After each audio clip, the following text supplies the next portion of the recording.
Mosok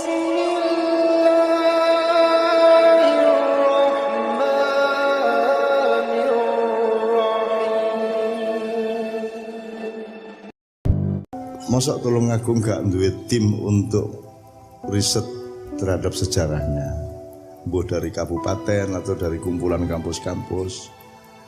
Misalnya aku takon, iki Tulungagung pas Mojopahit melok Mojopahit agak.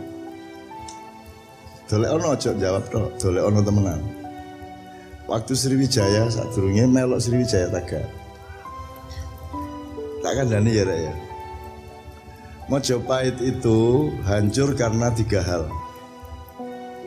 Satu, karena ada luapan lumpur sangat besar sehingga pertanian rusak dan infrastruktur ekonomi Mojopahit hancur. Itu di daerah Delta Mojokerto di Desa Canggu, Metune. Itu ada 5 titik lumpur. Dari laporan satelit Rusia ada 5 titik lumpur di daerah Gresik, Tuban, Krian, Mojokerto dan Sidoarjo.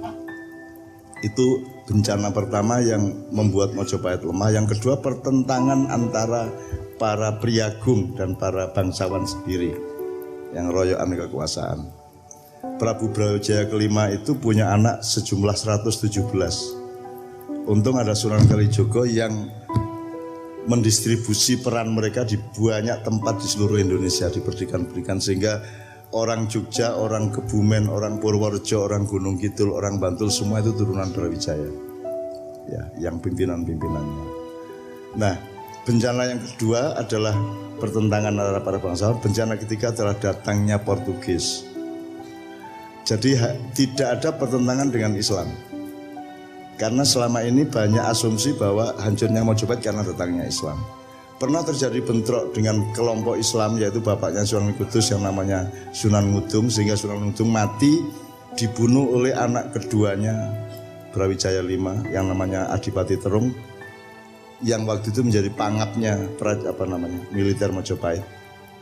Tapi kemudian Sunan Kalijogo ambil inisiatif luar biasa, mengutus Sunan Kudus yang bapaknya mati di Mojopahit dengan 8 orang anggotanya untuk menuju Mojopahit, membawa suratnya Sunan Kudus berpakaian putih-putih dan kuda putih, yang suratnya isinya adalah bahwa Sunan Kudus, itu surat Sunan Kalijogo, Sunan Kudus dengan kedatangannya ini ingin menyatakan bahwa dia sudah mengikhlaskan matinya bapaknya dan sudah memaafkan yang membunuhnya dan mengajak bersama-sama untuk mencari kebenaran, ya, bebener, pepener, lan kawicaksanan. Ini cerita sedikit untuk mengungkapi Wawan. Kemudian akhirnya terjadi bedol negoro, terjadi perpindahan besar-besaran karena memang ada lumpur yang luar biasa, sehingga kemudian berdirilah kerajaan di Gelagah Putih yang namanya Demak Bintoro. Dan itu seluruhnya yang menjadi political operatornya adalah Sunan Kalijogo. Nah, kemudian Mojopahit menjadi semacam provinsi yang menjadi gubernurnya waktu itu seorang Cina yang namanya Nyolaiwa. Nyolaiwa ini mati karena tidak bisa membangun kembali Mojopahit sebagaimana yang dicita-citakan oleh rakyatnya yang lama. Sehingga dia ditawur sehingga mati dewe. Dan hancurnya Mojopahit sampai hilang istananya itu diserbu oleh Girindrawardana dari Kediri. Nah, Girindrawardana Kediri tidak pernah menjadi bagian dari Mojopahit. Apa sebabnya? Mergo ndek mburine ana Tulungagung. Ngono lho, Rek. Iki dolek ana. Aku iki mek ngene iki mek ketok ngono tok. Nek salah-salahno nek jenenge kon duwe data, nek gak duwe data percaya. Lah ngono sih.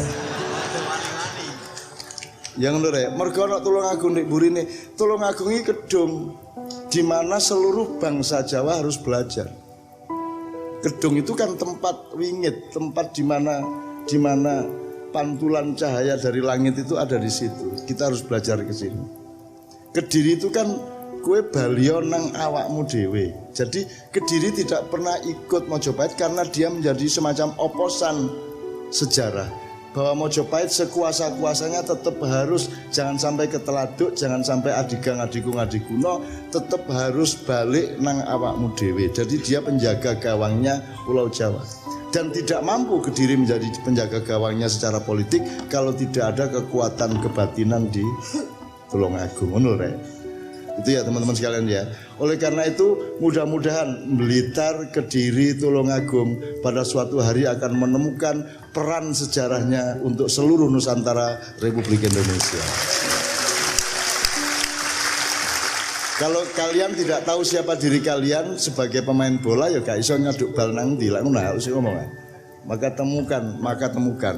Jombang saja sampai hari ini tuh belum bisa menentukan hari lahirnya kapan. Jadi kalau ono ulang tahun kota Jombang gurung ono sampai saiki. Mergo sampai saiki gurung ro. Lah wis ah. Jeneng Jombangnya gak ro iku asal usule iku apa? Iku jeneng wong ta jeneng warna ta jeneng kembang ta jeneng wit. Anda juga nanti saya bisa kasih bahan kepada Anda bahwa di Pulau Jawa ini hampir semua nama-nama desa itu umumnya diambil dari nama pohon. Tanjung, Mojo, apa menalian? Jati. Apa sebabnya wit jati itu disebut jati? Itu kan sing jenengno wong Jawa. Mulane disebut jati mergo dhek sing paling idek karo jati ning urip yaitu keabadian. Sing paling awet, sing paling kuat iku wit sing kemudian disebut jati. Mulane ketika Sunan Kalijaga gak nyejo nugel ndase orang-orang iku terus digadhokno meneh dikei serpian kayu jati, gak kayu trembesi. Ya, kayu jati kemudian menjadi simbolisme nilai bahwa awakmu kepingin ke diri, kepingin kembali kepada keabadian mau sejati, jangan sampai otakmu nalarmu dengan hatimu berpisah, harus bekerja sama terus menerus. Mulane gulumu ojo tugel, kudu disambung nganggo kesejatian hidup, yaitu serpian kayu jati tadi. Wajib Jawa top jane. Cuman karena dibikin tidak percaya diri oleh negara barat, kamu dibikin tidak percaya kepada Jawa, kamu dibikin tidak bangga dengan Jawa, ya. Kamu lebih bangga menjadi orang barat. Saiki ditambah meneh lebih bangga dadi wong Arab. Jek kait berangkat umroh wis nganggo pakaiane Abu Jahal. Kait nang Juandai lho. Wis nganggo pakaian Abu Jahal. Rumahsamu sing kaya ngono iku Nabi Muhammad tok. Abu Jahal pakaiane ya ngono iku padha ae. Dadi aja merasa terus kon luwih muslim timbangane wong sing kaosan kaya arek iki hanya karena kamu pakai gamis dan serban. Gitu loh. Aku seneng aku nek ndelok wong pakaian ngono iku ya Allah Abu Jahal akeh ngono. Ya apa wong itu masalah etnik pakaian lancaran di Arab iku yang ngono iku mosok dadi misale pakai celana cingkrang nyun sewu ya Didik ya. Itu kan ngene lho Rek. Semakin kaya orang di sana semakin landung, ngerti landung. Semakin berumbai-rumbai pakaiannya. Kayak saiki nek Lady Di biyen lak rok iku sampai disuweret ya. Jadi pakaian yang ngelember sampai lemah itu kan lambang dari kekayaan. Nah Kanjeng Nabi kondo kono ojo sombong asli ngono iku. Tapi bahasane pakaianmu ojo sampai lengser lemah, nek iso cukup ndukure apa iki mata kaki. Ngono lho. Jadi itu sebenarnya kalau bahasa simboliknya ojo umum, ojo pamer, ojo sombong ngono lho. Kayak nek bahasa Indonesia apa kare unjuk gigi kon. Injuk gigi itu maksudnya apa? Apa putus ini? Ya gak. Injuk gigi itu artinya menunjukkan kehebatannya. Kan gitu. Jadi makanya jangan melebihi mata kaki, maksudnya ojo sombong. Gak kok terus koncelonoan saini. Mas ya celonoan saini ya api-api gak masalah wong kon kulot kok ya. Gak masalah juga asal jangan mengartikannya secara berbeda. Kalau itu karena cintamu kepada Rasulullah ya tetap apik toh. Kon persis kayak Rasulullah. Apik juga. Cuman ojo nyalahno wong sing gak ngono lho. Sing garai angel iku nyalahno iki. Mergo kon gak cingkrang kok mlebu masjide dipel mari sembayang. Nggih ta mboten? Ngono lho.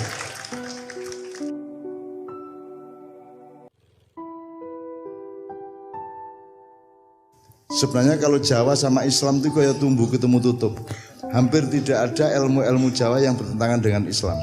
Sebelum ada wa may ya'mal mithqala dzarratin khairan yarah wa may ya'mal mithqala dzarratin syarran yarah, wong Jawa wis duwe ngunduh ing pakarti. Ya ra. Ya ra. Orang Jawa sudah punya pengetahuan-pengetahuan yang hasil dari ijtihad, sehingga orang Jawa mengerti apa yang baik dan yang buruk dalam kehidupan, meskipun waktu itu belum ada Islam datang. Bahkan orang Islam mengerti, orang Jawa mengerti manajemen yang tingkatnya sangat tinggi melebihi masyarakat Barat sekarang, dengan bukti-bukti seperti Borobudur, seperti banyak sekali peradaban-peradaban yang lain di Pulau Jawa dan di seluruh Nusantara. Ya. Jadi teman-teman sekalian, tolong Jawa digawa, Arab digarap, Barat diruat. Jadi ojo terus awakmu dilek Barat, ojo dilek Arab, ojo dilek Jawa. Tapi awakmu sing kudu mengunyah Jawa, mengunyah Arab, mengunyah Barat. Ya, mengunyah Islam, mengunyah Barat, karena pelakunya adalah Anda, bukan Islam. Islam tidak bisa hancur karena dia bukan subjek, dia bukan pelaku, dia bukan manusia. Islam itu alatmu, inspirasi dari Allah untuk kamu pakai untuk mamayu hayuning bawono. Mamayu hayuning bawono wis lahir sebelum ada kata rahmatan lil alamin. Gitu ya. Jadi Anda jangan meninggalkan Jawa Anda. Setelah perang salib selesai, kemudian di Eropa terjadi apa yang namanya Renaissance, yang mereka menyebut masa pencerahan. Terus terang sebenarnya itu adalah itu masa kegelapan untuk bangsa Timur. Portugis datang, Belanda datang untuk membuat kita gelap pekat. Kita menjadi tidak percaya diri kepada apa yang pernah dicapai oleh nenek moyang kita. Pak Muzamil tadi mengatakan semua ilmu-ilmu yang sekarang dikembangkan oleh dunia Barat ditemukan awalnya oleh sarjana-sarjana Islam. Untuk contoh aja, Al-Kindi apa Al-Kindi? Al-Farabi apa? Ibnu Sina apa? Semua dasar-dasar ilmu pengetahuan Barat sekarang itu dasarnya dari penemuan-penemuan Islam. Nah, begitu Barat mengalami pencerahan, itu sebenarnya mempersempit manusia dari kelengkapan ahsanut takwim menuju materialisme, dan sekarang menjadi kapitalisme, dan sekarang memuncak menjadi kapitalisme liberal, bahkan ultraliberal dan maniak liberal hari ini. Sesungguhnya semua pembangunan di Indonesia itu menentang Pancasila, karena Pancasila itu bukan membangun materi, tapi keadilan sosial. Jadi mereka yang mengaku-ngaku Pancasila, mereka sebenarnya adalah pelanggar Pancasila secara nilai dan substansi. Nah, Anda sebagai generasi yang akan membangun Indonesia, Anda harus menemukan kelengkapan. Barat tidak jelek, tapi kudu diruat. Arab dengan Islamnya, bedakan Arab karo Islam rapodo. Ono bedane. Arab ora podo karo Saudi. Saudi ora podo karo Quraisy ora podo karo Badui ora podo karo Islam. Jadi Islam tidak sama dengan Arab, tidak sama dengan Saudi, tidak sama dengan Quraisy maupun Badui. Anda harus bisa memilah. Kalau Anda ke laut, yang Anda ambil itu airnya, tapi Anda tidak bisa mengambil ombaknya. Bahkan kalau Anda ngelihat wong wedok ayu, kuwi sing ketok kuwi raine dudu ayune. Tapi indahnya itu software, betul enggak? Indahnya tidak kelihatan, software tidak kelihatan. Jadi teman-teman sekalian, tolong Jawa tetap menjadi dasarnya, karena kita orang Jawa. Islam kita terima, karena Jawa itu saampu-ampuhe tetap gak iso nemokno sing Islam ngekei. Jadi Anda cari Allah, cari Tuhan, sapa to jane sing kuwasa, terus ketemu Sang Hyang Wenang, Sang Hyang Widi, Sang Hyang Tunggal sak piturute. Sampai ana malaikat jeneng Bathara Wisnu, Togog, Panembahan Ismaya, Bathara Bayu sak piturute. Ya, itu gambaran dan imajinasi mbah-mbah kita tentang peran-peran langit, peran-peran rohania. Tapi mereka tidak tahu persis. Yang bisa ngasih tahu persis tentang semua itu adalah Allah sendiri. Allah mengatakan Qul huwallahu ahad. Jadi kita tahu dia namanya Allah, dia ahad.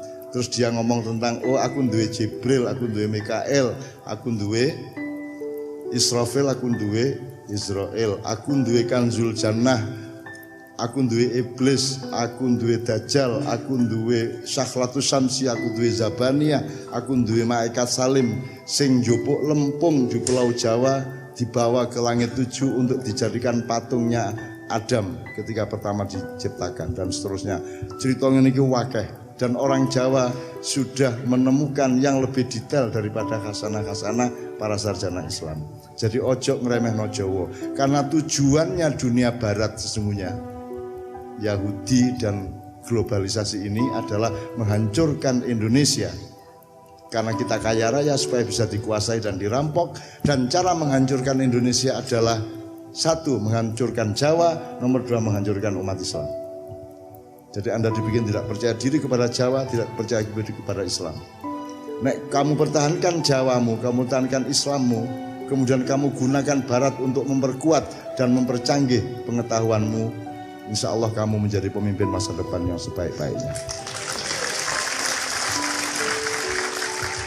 Ketika lagu Maroon 5 One More Night tadi itu sepenuhnya loh nganggo saron, nganggo bonang loh, dan itu Jawa loh. Tapi ternyata dengan landasan Jawa, Mamayu Hayu Ning Bawono iso tunggu lagu Barat. Mari mlebu selawat ya iso gampang. Jadi Arab, Barat, Jawa jadi satu di Kiai Kanjeng. Jadi ini bukan sekedar pertunjukan musik, dan Kiai Kanjeng bukan grup musik. Kiai Kanjeng itu nama gamelannya.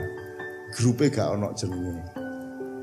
Ben gampang diceluk Kiai Kanjeng, tapi jangan ming nama gamelan. Anda tahu keistimewaan orang Jawa. Orang Jawa itu menjalankan apa yang tadi disebut Sabbahalillahi ma fis samawati wal ard. Kalau orang Barat, alam adalah alatnya yang dieksploitir dan diperas. Tapi orang Jawa, alam adalah saudaranya, alam adalah kakak sulungnya.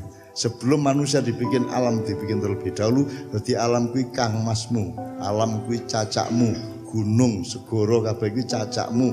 Maka orang Jawa sangat menghormati, sehingga di Jawa nama-nama benda itu dikasih kehormatan seperti sesama manusia. Keris dikai kiai, ya tak? Kiai Sangkelat, Kiai Nogososro Sabu Inten, Kiai Pleret. Di Jombang ning desaku ana jenenge Kiai Keningar Kuwit-witan. Kebon di Solo Kiai Slamet. Ya terus apa meneh liyane? Apa Mas? Kereta Kencana, semua dikasih nama dengan penghormatan seolah-olah mereka manusia. Itu loh teman sekalian. Jadi nek bahasa modern ini, bahasane wong kampus. Nek benda, tanduran, termasuk planet-planet ya, hewan itu kabeh gak tahu salah. Mereka semua pasti benar. Karena semua yang mereka lakukan itu langsung merupakan perintah dari Allah Subhanahu wa taala. Jadi kalau macan mangan kidang, ojo dianggap macan kejem. Jadi orang modern begitu sombongnya sehingga kalau ada orang ngawur disebut hukum rimba. Padahal rimba itu adalah ciptaan Allah dan mesti bener. Gak ono salah. Itu namanya organisme. Nah, manusia disuruh jadi khalifah untuk bikin organisasi. Arahnya organisasi itu adalah meniru organisme ciptaan Allah. Ngono rek. Kowe kudu iso kaya lemah, kowe kudu iso dalam konteks lain kudu kaya banyu, kaya api, kaya geni dan seterusnya. Itu kita meniru organisme, karena organisme pasti benar. Anda jangan terus ngomong Gusti Allah kejem ya gawe neraka. Malaikat Israel itu pembunuh massal. Ngono. Kowe ngarani ngono kuwi. Bawen dino mateni wong lho Mas.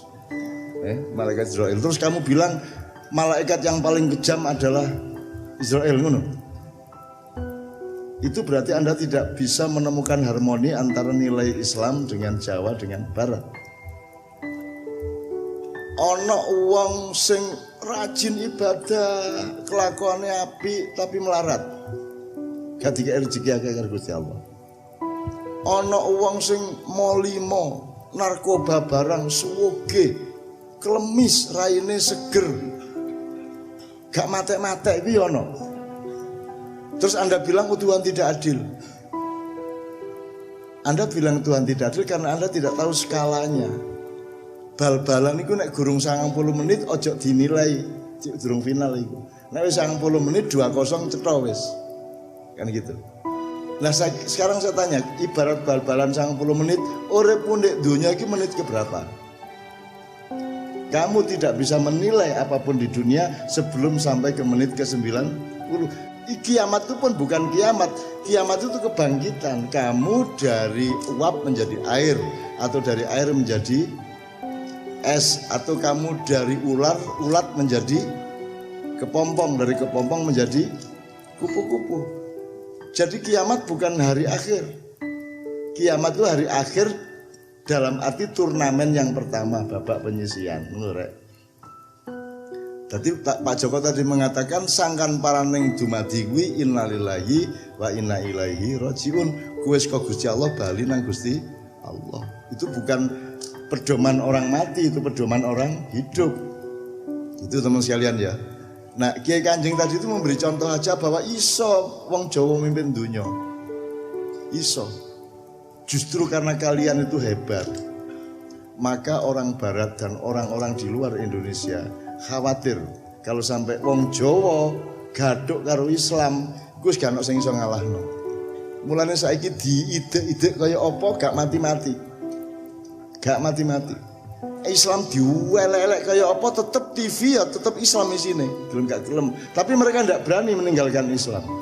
Islam kok uelek-elek kaya apa, nggerok teror jare Islam, ono iki anti Pancasila jare Islam, memecah belah Indonesia jare Islam. Wis gak apa-apa dielek-elek kono. Ya sakarmu, tapi kalian tidak akan pernah berani meninggalkan Islam. Adzan di dinti tetap, selawatan di dinti tetap apa di Jawa Timur ini. Salatu wassalamu alaik, mesti ono itu. Ya Imam al-Mujahidin. Wis gak entek-entek wis. Gak iso kon ngalahno Islam. Makanya mereka itu cemas. Mereka tahu Islam itu benar, maka mereka ingin menghancurkan Islam. Sebab nek Islam itu berlaku, mereka tidak bisa nyuri, tidak bisa ngerampok, tidak bisa mendustai Anda, tidak bisa ngapusi Anda. Itu ceritanya. Nah, oleh karena itu pendidikan Anda kita semua ini harus sampai kepada kesadaran harmoni antara tiga hal tadi itu. Jadi, kamu tetap kudu sinau di masyarakatmu, di kampungmu, di keluargamu, dan sinau dengan mbah-mbahmu dan semuanya. Lengkap tiga tadi, Islamnya, Jawanya, sing Jawa ya, sing Madura nih. Kan gitu ya, gitu ya.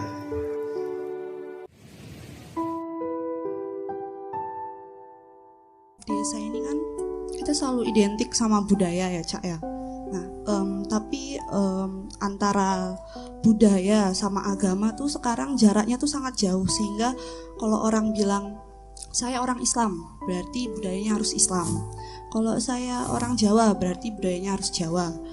Agama sama budaya nggak boleh tercampur gitu. Nah jadi akhirnya saya kan jadi bertanya-tanya gitu kan tentang desa ini yang punya budaya ini kok sepertinya sudah mulai lepas gitu, karena budaya dan agama tuh berbeda. Sekarang trennya tuh kan agama tuh harus kafah, harus penuh, sehingga budayanya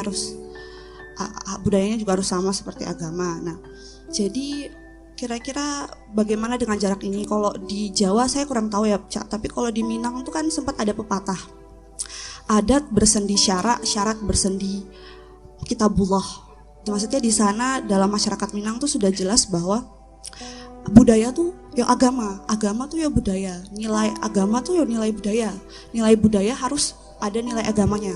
Okay. Kalau di Jawa seperti apa gitu Cak? Nah desa ini budaya ini apa gitu? Dah, terima kasih. Ini saya jawab ya. Mboten napa-napa nggih. Gini. Ini gara-gara ada sekolahan. Gara-gara orang mencari ilmu secara barat. Jadi gini.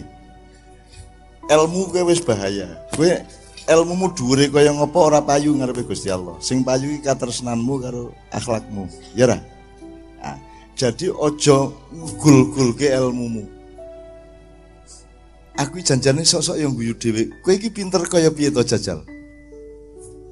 Piye to jane pintermu sepira to ngono, ning aku nek ngono dadi sombong juga dadine kan gitu. Dadi aku wis tak dadi bodoh lah. Makanya saya tidak pernah ngaku. Ojo kowe banding-bandingke aku karo ustad-ustad karo sarjana-sarjana to aku lak wong ora sekolah. Ustad Samad, AA Gim, siapa semua itu kan orang yang expert, orang yang menguasai masalah gitu ya, orang yang punya latar belakang pendidikan. Lah aku lah orang Jadi kue nek banding-banding ki aku ngedu-ngedu aku ning YouTube ngono kae kue ya ngenyek wong kae. Ono raksasa kok di gaduk-gaduk ki karo percil kaya aku. Aku kan orang kecil, orang tidak sekolah, orang cetha, orang duwe karier, orang duwe pencapaian apa-apa gitu ya. Nah, tapi gini loh Dek, saya juga tidak mau ditindas oleh kepandaian, ditindas oleh kebesaran, ditindas oleh apapun. Ilmu itu gunanya untuk menemukan beda, untuk menemukan perbedaan. Oh iki manuk, iki pitik, iki abang, iki ijo, kuwi ilmu. Nek cinta itu mencari persamaan, mencari penyatuan. Nah, kowe milih ndi? Milih ilmu apa cinta? Gini Dek, Anda juga salah kalau milih cinta atau milih ilmu.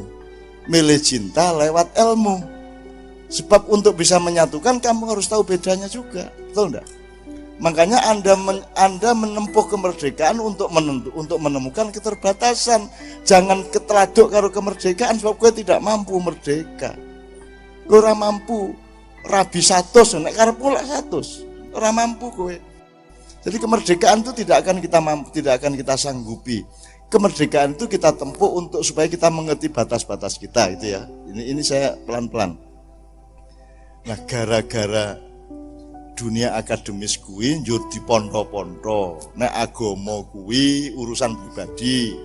Nek gotong royong kuwi urusan bebarengan dudu agama ngono to. Nah, itu namanya sekularisme. Nah, itu yang berlaku di Indonesia berdasarkan dosen-dosen guru-guru dari globalisasi dan westernisasi. Apa meneh saiki tekan agama jangan dicampur aduk dengan budaya. Saiki mikir sederhana.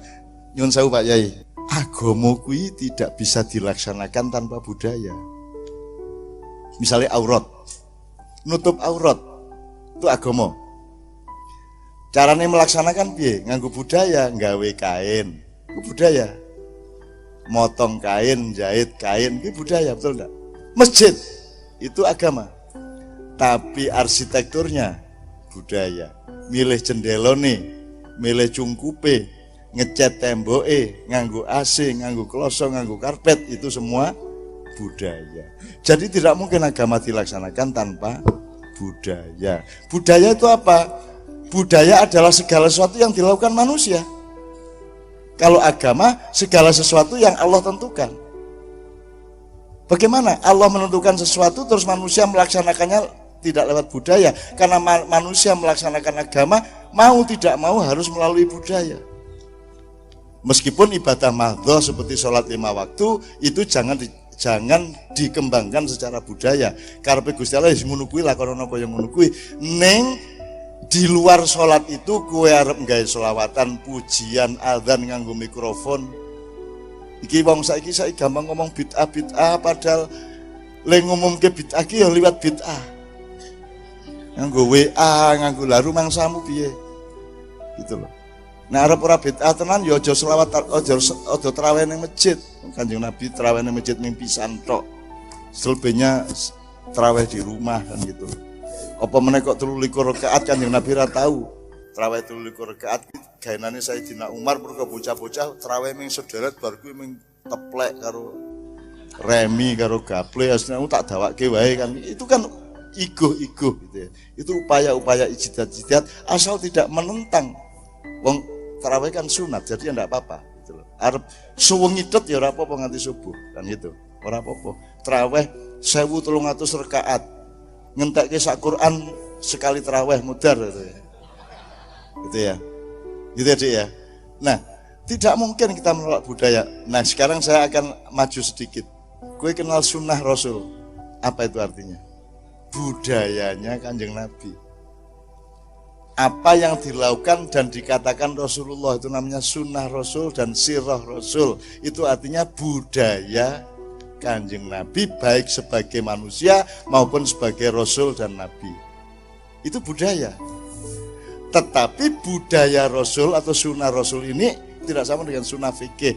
Kalau sunnah fikih itu sesuatu yang dilakukan baik, kalau tidak dilakukan tidak apa-apa. Jadi dia ada hubungannya sama pahala. Tapi kalau sunnah Rasul ada yang wajib bahkan. Misalnya Rasul salah satu budayanya adalah sholat 5 waktu. Itu bahkan wajib. Ngerti ya, Dik ya. Tapi sekarang dipadake sunah fikih karo sunah Rasul dipadake, ngelus-elus jaran untuk ganjaran. Nek takjil nganggo kurma untuk ganjaran, nek nganggo sawo karo juwet ora.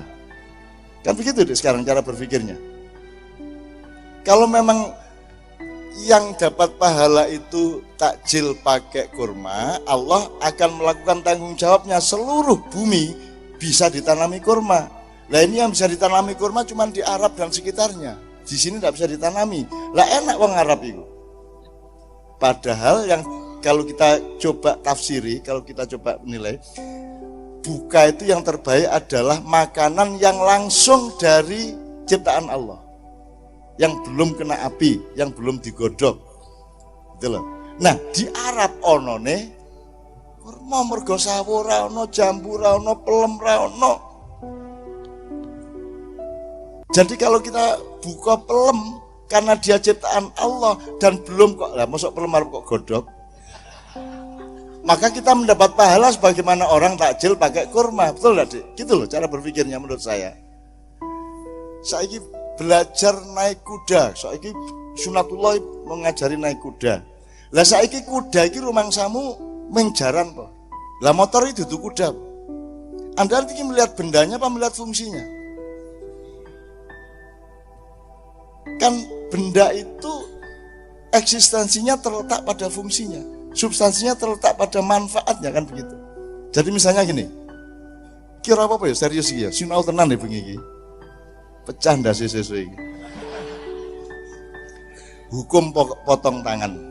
Saiki nek ana negara melakukan hukum, jadi ana wong nyolong dipotong tangane. Itu menurut Anda itu Quran apa tafsir?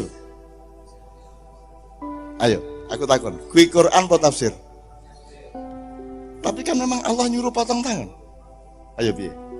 Allah memang nyuruh potong tangan toh. Ning sing kok maksud tangan ki tafsirmu apa Qur'ane? Jadi nek ana wong motong tangan, negara motong tangan kae, kuwi hasil tafsir mazhab ataukah Quran langsung? Nah, kalau Anda baca yadun di Quran itu nama ayatnya tangan, yadullah, yadun nas itu yad. Sing dimaksud tangan apa mengiki po? Apa mengiki sing jenenge tangan? Nek tangannya Gusti Allah biyadikal khair, dengan tanganmu yang baik, maksudnya Gusti Allah tangannya njur saka langit ngene-ngene ngono piye? Apa hanya ini tangan? Tangan itu kan bisa macam-macam. Segala sesuatu yang merupakan kepanjangan dari suatu fungsi dia disebut tangan. Pedagang tangannya adalah warungnya, betul enggak? Kalau sastrawan tangannya adalah penanya, kan begitu. Jadi potong tangan bisa berupa denda, bisa berupa membubarkan perusahaannya, betul enggak? Karena tangan itu bermacam-macam. Misalnya Allah mengatakan, Rasulullah mengatakan, kalau engkau melihat kemungkaran maka rubahlah dengan tanganmu, kalau tidak bisa dengan lisanmu, kalau tidak bisa dengan hatimu, betul enggak? Nek hatimu pokoknya yang penting kowe batin kayak elek kayak gitu kan. Nek nganggo lisanmu kok elekke, nek nganggo tanganmu diapake? Kaplok. Aku takon. Fal yughayyir biyadihi, maka rubahlah dengan tanganmu iki karepe piye? Apa kudu nganggo tangan iki? Ana korupsi parani, ngono piye? Jadi tangan kan tidak harusnya bisa tindakan hukum, itu juga tangan, betul enggak? Pengucilan oleh masyarakat itu juga tangan. Jadi tangan itu bermacam-macam, tidak hanya ini, gitu ya Dek ya. Nah, yang sampean tanyakan tadi adalah kebingungan orang sekarang. Maka kembalilah ke desa. Nek neng desa nyawiji kabeh kuwi. Kowe Anda macul itu ya agama, bersifat muamalah. Nek kue sholat, kue agama di wilayah mahdoh, kan begitu. Kue gotong royong resik-resik desa ini ya ibadah muamalah. Jelas ya. Nah sekarang tinggal Anda mau milih yang mana. Saya dari dulu tidak percaya kepada pemilihan-pemilihan itu. Tidak ada satu benda, satu peristiwa, tidak ada apapun yang terbebas dari agama. Karena semua milik Allah, semua terlibat dengan Allah. Gak mungkin. Rumangsamu sing ngatur iki engko Belgia musuh Perancis menang di sapa? Sing nentokke sapa? Bal-balannya agama apa itu? Siapa yang menentukan? Anda tahu? Pemain Belgia tahu? Bisa menentukan enggak? Pemain Prancis bisa menentukan enggak? Tidak ada manusia yang bisa menentukan hasil sepak bola. Hanya ada dua yang bisa, Allah sama penjudi. Jadi mana mungkin ada yang terbebas dari Allah? Mana mungkin? Tidak mungkin. Kamu sudah nendang bener, ya kadang-kadang kena gawang, melenceng sak piturute. Kan gitu, Anda tidak bisa menentukan. Berarti Anda bukan subjek utamanya. Subjek utamanya tetap ada yang selain Anda, dan tidak ada, kita tidak punya imajinasi kecuali itu Allah Subhanahu wa taala. Jelas ya? Jelas ya?